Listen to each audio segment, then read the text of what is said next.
Hello everyone, good morning to all of you. Welcome to logic Pathshala. आज के इस video में हम कवर करेंगे 16 सितंबर 2022 के इम्पॉर्टेंट करंट अफेयर्स के क्वेश्चंस। फ्रेंड्स, हम करंट अफेयर्स के साथ साथ स्टैटिक जीके के क्वेश्चंस भी कवर करते हैं रेगुलर, ताकि आपको जो इंपॉर्टेंट स्टैटिक जीके के क्वेश्चंस हैं जो बार बार आपके एग्जाम में रिपीट होते हैं, वो भी हम यहाँ से डेफिनेटली उनको भी हम लोग करते रहें, ताकि हमारा वो जो पोर्शन है वो भी अच्छे से प्रिपेयर होता रहे। और फ्रेंड्स, इस वीडियो का जो PDF है वो आप लोगों को हमारे टेलीग्राम ग्रुप से मिल जाएगा। लिंक आपको डिस्क्रिप्शन बॉक्स में भी दिया गया है, और आप डायरेक्टली भी सर्च कर सकते हैं लॉजिक पाठशाला 16।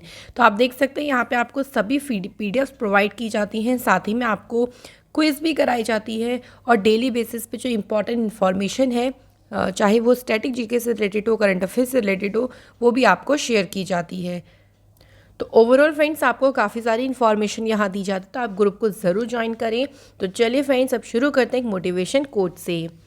Always do your best, what you plan now you will harvest letter.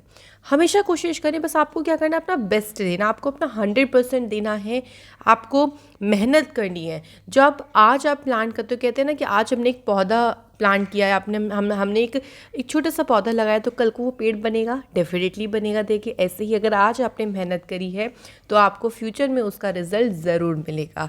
तो सिर्फ और सिर्फ हमें क्या करनी है, मेहनत करनी है फ्रेंड्स, और अपने ऊपर एक विश्वास रखना है। चलिए फिर इंपॉर्टेंट डे से शुरू करते हैं।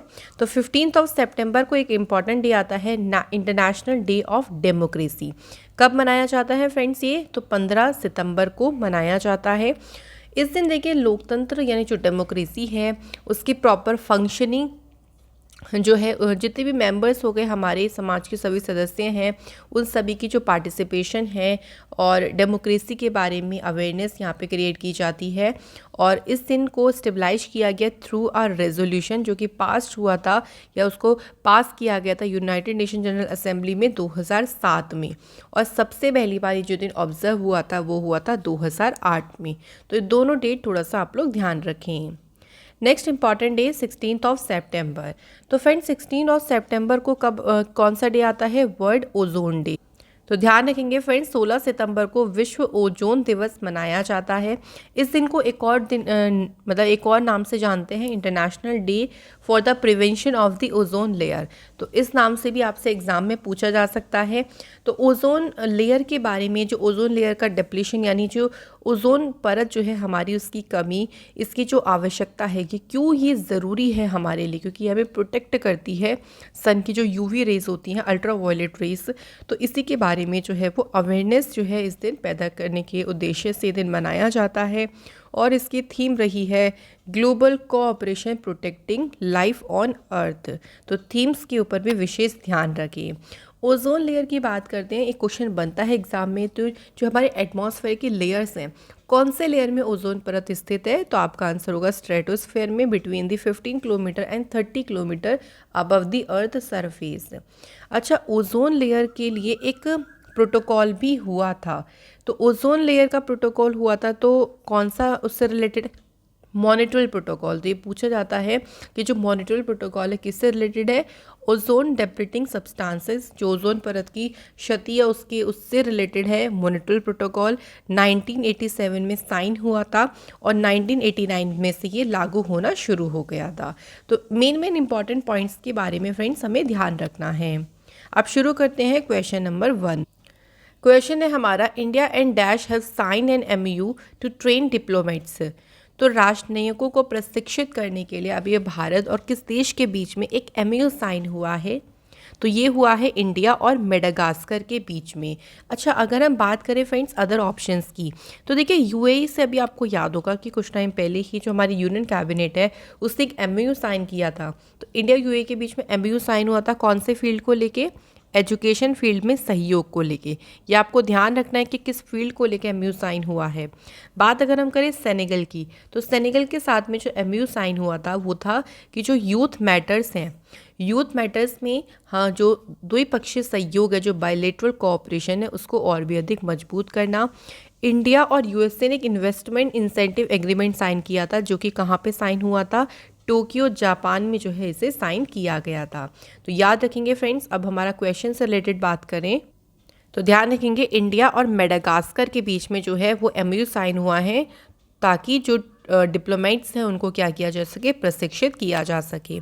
तो MOU sign between the Sushma Swaraj institute of foreign service and the foreign affair ministry of Madagascar, इनके बीच में MOU साइन हुआ।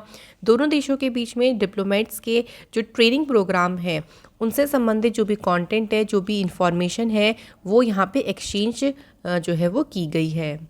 बात करते हैं फ्रेंड्स मेडागास्कर की। मेडागास्कर जो है देखिए वर्ल्ड का सेकेंड लार्जेस्ट आइलैंड है आफ्टर इंडोनेशिया। यहाँ की प्राइम मिनिस्टर कौन है, क्रिस्टियन नात्सी जो है वो यहाँ की प्राइम मिनिस्टर हैं। कुछ और MOU के बारे में बात करते हैं। तो देखिए इंडिया और तुर्कमेनिस्तान के बीच में MOU साइन हुआ था डिज़ास्टर मैनेजमेंट को लेके। इंडिया स्पेन के बीच में MOU साइन हुआ था क्लस्टर मैटर्स को लेके। फील्ड ऑफ एजुकेशन को लेके इंडिया मालदीव्स के बीच में MOU साइन हुआ था। इंडिया और डेनमार्क के बीच में research and development on green fuels, तो जो ग्रीन फ्यूल्स है, हरित ईंधन है, उसके ऊपर रिसर्च और डेवलपमेंट को लेकर इंडिया और डेनमार्क ने एक MOU साइन किया। इंडिया और नेपाल ने एक MOU साइन किया for constructing motor bridge on Mahakali river. तो ये फ्रेंड्स हुआ इंडिया और नेपाल के बीच में। नेक्स्ट क्वेश्चन पे बढ़ते हैं। Dash has released new digital publication BLOE पत्रिका to stabilize direct communication with booth level officers. तो जितने भी बूथ लेवल ऑफिसर्स हैं उनसे डायरेक्ट देखिए एक तरीके से डायरेक्ट कम्युनिकेशन करने के लिए BLOE पत्रिका जो कि एक डिजिटल पब्लिकेशन है, इसे रिलीज़ किसने किया है? तो इलेक्शन कमीशन ऑफ इंडिया के द्वारा जो है इस जो डिजिटल पत्रिका BLOE पत्रिका है, इसे जो है रिलीज़ किया गया, इसे लॉन्च किया गया है। इसका मेन ऑब्जेक्टिव यही है कि जो बूथ लेवल के ऑफिसर्स हैं उनसे आप डायरेक्टली क्या कर सकते हो, यहाँ से कम्युनिकेट कर सकते हो। तो ये जो आयोजन है, ये आयोग के द्वारा देश भर में BLO के साथ पहली तरीके का इस तरीके का डायरेक्ट इंटरेक्शन रहेगा। तो उसी पर्पज़ को लेके इलेक्शन कमीशन ऑफ इंडिया ने इसे लॉन्च किया है। इलेक्शन कमीशन ऑफ इंडिया की स्थापना हुई 25 जनवरी 1950, हेडक्वार्टर इसका न्यू दिल्ली में है। जो हमारे पहले चीफ इलेक्शन कमिश्नर थे इंडिया के वो कौन थे, सुकुमार सेन, और करंट में है राजीव कुमार। अगला क्वेश्चन है which company has sign an MOU with sports ministry for the development of sports in India. खेल मंत्रालय के साथ में अभी हाल ही में समझौता किसने किया है, NTPC लिमिटेड ने समझौता किया है।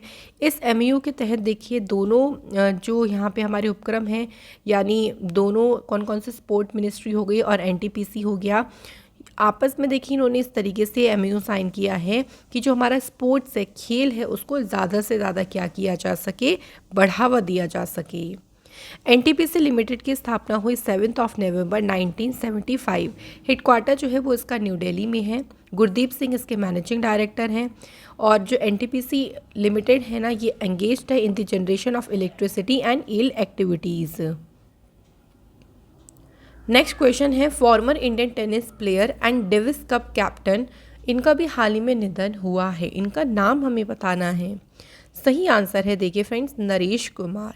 तो नरेश कुमार ये फॉर्मर इंडियन टेनिस प्लेयर थे और डेविस कप के कैप्टन भी रहे थे। इनका भी हाल ही में निधन हुआ है। इन्होंने 1952 में डेविस कप में जो है वो अपना इंडिया के लिए डेब्यू किया था और इनका जो रिकॉर्ड है, इन्होंने 101 विंबलडन मैचेस खेले हैं। 5 सिंगल्स टाइटल जो है वो इन्होंने अपने नाम किए हैं अपने करियर में। और ये पहले टेनिस कोच हैं कोच रहे थे जिन्हें रिसीव हुआ था Dronacharya life time achievement award 2020 में। तो ये इंपॉर्टेंट ईयर बन सकता है एग्जाम पॉइंट ऑफ व्यू से। Next question is which zoological park has been recognized as the best zoo in the country. कौन सा जूलॉजिकल पार्क है जिसे देश के सर्वश्रेष्ठ चिड़ियाघर के रूप में मान्यता दी गई है। सही आंसर है Padmaja Naidu Himalayan zoological park, जो कि है फ्रेंड दार्जिलिंग में। तो ये किस नंबर पे रहा है, पहले नंबर पे रहा है। सेकंड नंबर पे है चेन्नई का अरिगनर अन्ना जूलॉजिकल पार्क। तीसरे नंबर पे है कर्नाटक मैसूर में है श्री चमराजेंद्र जूलॉजिकल गार्डन्स। तो वैसे एग्जाम में सिर्फ और सिर्फ फर्स्ट नंबर का पूछा जाता है। ये जो रैंकिंग से इन्हें रिलीज़ किया गया है सेंट्रल जू अथॉरिटी के द्वारा। दार्जिलिंग जू जो है इसको स्टेबलाइज किया गया था अगस्त 14, 1958 में, जो कि इस लिस्ट में रहा है फर्स्ट पोजीशन पे। नेक्स्ट है which of the following has announced that it will be rebranded as Vihaan. इनमें से कौन सी कंपनीज ने घोषणा की है कि इसे विहान के रूप में पुनः ब्रांडेड किया जाएगा? तो एयर इंडिया के द्वारा जो है फ्रेंड्स ये अनाउंसमेंट की गई है और इट हैज़ ऑल्सो अनवील्ड, उन्होंने एक कॉम्प्रिहेंसिव ट्रांसफॉर्मेशन प्लान को भी जो है अनवील किया है। अगले 5 सालों में देखिए एयर इंडिया का ये इस तरीके का प्लान भी है कि एटलीस्ट 30%, यानी वो इंक्रीज़ करेंगे अपना जो मार्केट शेयर है, एटलीस्ट 30% मार्केट शेयर को इंक्रीज़ किया जाएगा। नेक्स्ट क्वेश्चन है हमारा, which state has stopped in India in the Amrit Sarovar Yojana launched by the central government for the purpose of water conservation and harvesting। तो इस योजना का मेन उद्देश्य यही था, जल संरक्षण करना, और इस योजना का नाम है अमृत सरोवर योजना। तो भारत में कौन सा राज्य इसमें सबसे ऊपर रहा है? उत्तर प्रदेश जो है वो फ्रेंड्स इसमें सबसे ऊपर रहा, फिर सेकंड प्लेस पे रहा है मध्य प्रदेश और तीसरे प्लेस पे रहा है इसमें जम्मू कश्मीर। तो उत्तर प्रदेश में टोटल ऑफ 8,462 लेक्स को कंस्ट्रक्ट किया गया है इस प्रोजेक्ट के तहत। ये जो मिशन ऑन अमृत सरोवर है इसे अप्रैल में लॉन्च किया गया था और इसका उद्देश्य ये था कि भविष्य के लिए पानी के संरक्षण को करना, यानी भविष्य के लिए पानी को कंजर्व करना। उत्तर प्रदेश की कैपिटल है लखनऊ, चीफ मिनिस्टर हैं योगी आदित्यनाथ, गवर्नर हैं आनंदीबेन पटेल। स्टेट एनिमल है यहाँ का बारहसिंगा, स्टेट बर्ड है क्रेन, स्टेट फ्लावर है पलाश और स्टेट ट्री है अशोक। लोकसभा सीटें हैं 80, राज्यसभा सीटें हैं 31, असेंबली सीट है 404। Chaudhary Charan Singh airport, Lal Bahadur Shastri airport, Noida international greenfield airport, ये सभी लोकेटेड है उत्तर प्रदेश में। मेन टेम्पल्स की बात करते हैं तो वाराणसी में है काशी विश्वनाथ टेम्पल, वृंदावन में है प्रेम मंदिर और अयोध्या में है राम मंदिर। ये सभी इंपॉर्टेंट टेम्पल्स हैं। और एक नेशनल पार्क के बारे में भी ध्यान रखेंगे, दुधवा नेशनल पार्क। नेक्स्ट है, who is the author of the book, जिसका टाइटल है Rajini's mantras life lessons from India's most loved superstar. इस पुस्तक के लेखक कौन हैं?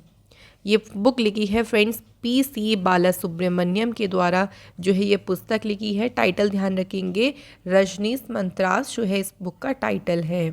इसी के अलावा फ्रेंड्स यहाँ पे आपको कुछ ऑप्शंस दिख रहे हैं। देखिए रेखा चौधरी ने अभी एक बुक लिखी थी कुछ टाइम पहले ही, India's ancient legacy of wellness. इसके अलावा बात करें अशोक बाल के द्वारा बुक लिखी गई Gajapati a king without a kingdom. Next देखिए अभिजीत बनर्जी ने जो बुक लिखी है वो है cooking to save your life. ये बुक लिखी अभिजीत बनर्जी ने। कुछ और बुक्स के बारे में आप लोग यहाँ भी देख सकते हैं। तो the hero of Tiger Hill, ये बुक लिखी है Subedar major Yogendra Singh Yadav. Indian bank in retrospect 75 years of independence, ये बुक लिखी doctor Ashutosh Raravikar. Free fall my experiments with living, Mallika Sarabhai. India's economy from Nehru to Modi a brief history, ये बुक लिखी है पुलाप्री बालाकृष्णन ने। Rusty skies and golden winds, Sannidhya Sharma के द्वारा ये बुक लिखी गई। नेक्स्ट है friends, Vinesh Phogat won which medal at the world wrestling championship 2022 in the women's 53 kg category. तो इस 53 kg कैटेगरी में विनेश फोगाट ने विश्व कुश्ती चैम्पियनशिप में कौन सा पदक जीता है? तो इस चैम्पियनशिप में इन्होंने जीता है ब्रॉन्ज मेडल। क्वेश्चन दो तरीके से बन सकता है, किसके द्वारा वुमेन्स की 53 kg कैटेगरी में ब्रॉन्ज मेडल जीता गया? विनेश फोगाट ने कौन सा मेडल जीता? ब्रॉन्ज मेडल जीता। तो विनेश फोगाट जो है ये पहली इंडियन वुमेन रेसलर बनी है जिन्होंने 2 मेडल्स जीते हैं वर्ल्ड चैम्पियनशिप में। ऑल्सो ये पहली इंडियन वुमेन है जिन्होंने गोल्ड मेडल जीता है कॉमनवेल्थ और एशियन दोनों गेम्स में ही। अभी जो कॉमनवेल्थ गेम्स हुए उसमें इन्होंने गोल्ड मेडल जीता वुमेन्स की 53 kg free style wrestling category में। अगला क्वेश्चन है friends, in football which country clinched the SAFF under 17 championship title. तो अभी देखिए हाल ही में जो SAFF अंडर 17 चैम्पियनशिप हुई थी इसका खिताब किसने जीता है? तो ये जीता है फ्रेंड्स इंडिया ने जो है वो इसमें फाइनल में किसे डिफीट किया है? तो इंडिया के द्वारा नेपाल को 4-0 से डिफीट किया था और जो फाइनल मैच हुआ था वो कोलंबो में खेला गया था। इंडिया टीम के जो कैप्टन रहे वानलापेका ग्विट, इनको most valuable player of the tournament के लिए इनका नाम नामित किया गया। वहीं गोलकीपर साहिल की बात करें तो इन्होंने जीता बेस्ट गोलकीपर का अवार्ड। तो ये साथ ही में आप लोगों से ये नाम भी एग्ज़ाम में पूछ सकते हैं। कुछ रिवीजन कर लेते हैं ताकि हमारे कुछ अच्छे अच्छे क्वेश्चंस जो हैं वो प्रिपेयर हो जाएं। तो देखिए, football tournament UEFA super cup 2022 का टाइटल जीता रियल मैड्रिड FC ने। UEFA women's European championship football competition ये जीता है इंग्लैंड ने। 75 नंबर की जो कोविड संतोष ट्रॉफी है इसका टाइटल जीता केरल की टीम ने। इंडियन सुपर लीग 2021-22 इसका टाइटल जीता है हैदराबाद FC ने। इसी के साथ फ्रेंड्स हमारे करंट अफेयर्स के क्वेश्चंस कंप्लीट होते हैं। चलिए अब इम्पॉर्टेंट स्टैटिक जीके के क्वेश्चंस को कवर करते हैं।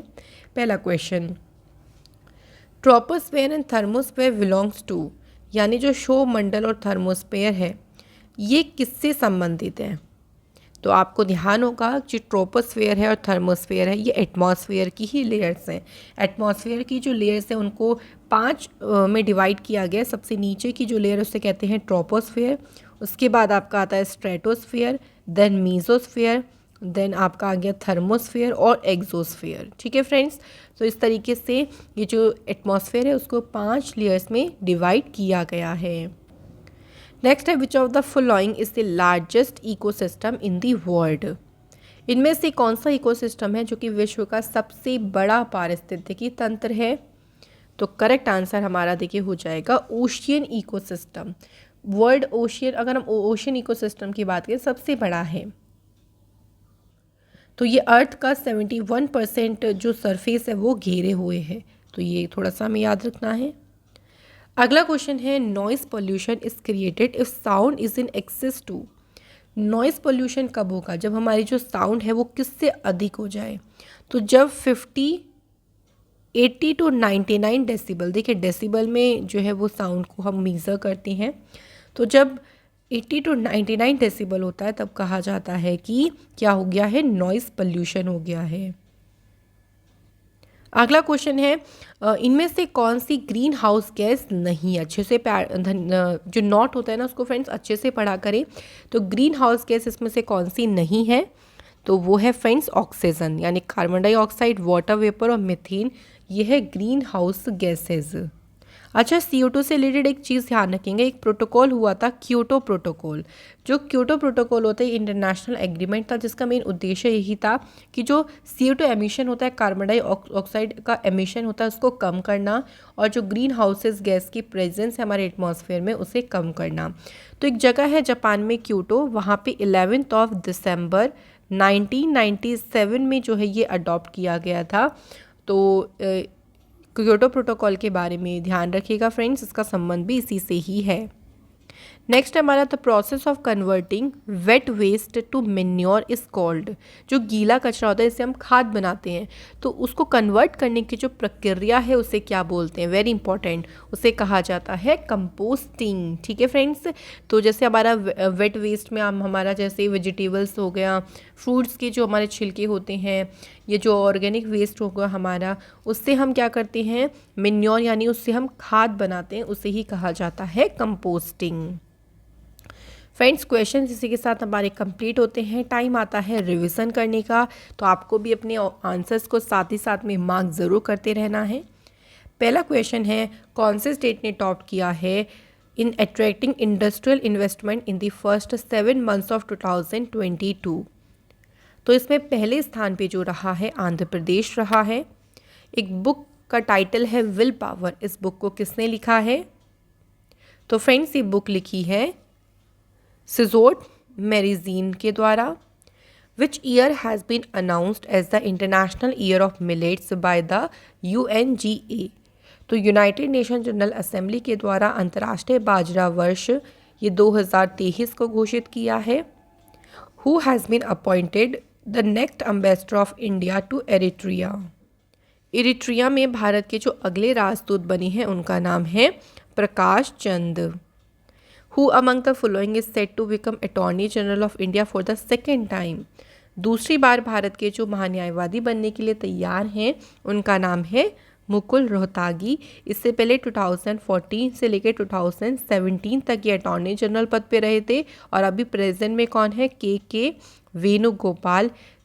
30 सितंबर को इनका कार्यकाल हो जाएगा ख़त्म, उसके बाद अपॉइंट होंगे मुकुल रोहतागी। कौन से क्रिकेटर पहले क्रिकेटर बने जिनके ट्विटर पे 50 मिलियन फॉलोवर्स हो गए हैं? आंसर है देखिए Virat Kohli. In which of the following exercise the Indian navy is going to participate in Australia? तो ऑस्ट्रेलिया में भाग लेने जा रही है और ये एक्सरसाइज कौन सा है? Kakadu exercise. और रॉयल ऑस्ट्रेलियन जो नेवी है उसके द्वारा इस एक्सरसाइज को होस्ट किया जाएगा। In which state India's first forestry university will be established to provide world class education? तो भारत की जो पहली फॉरेस्ट्री यूनिवर्सिटी है इसे स्थापित किया जाएगा तेलंगाना स्टेट में। बुर्जील होल्डिंग्स जो कि एक private health care service company है, इसने किस बॉलीवुड एक्टर को अपना ब्रांड एम्बेसडर बनाया है? करेक्ट आंसर है Shahrukh Khan. India has launched a joint white paper on urban waste water scenario in India with which country at world water congress and exhibition? तो भारत ने जो है वो किसके साथ मिलकर ये श्वेत पत्र जारी किया? डेनमार्क के साथ। Which country will be invited by India as a guest country during its G20 presidency in 2023? तो भारत ने जो है वो बांग्लादेश को एज अ गेस्ट के तौर पे इनवाइट किया है।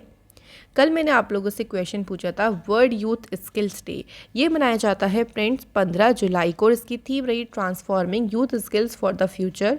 सेकंड था वर्ल्ड ब्रेन डे कब मनाया जाता है? तो 22 जुलाई को मनाया जाता है and the theme is brain health for all.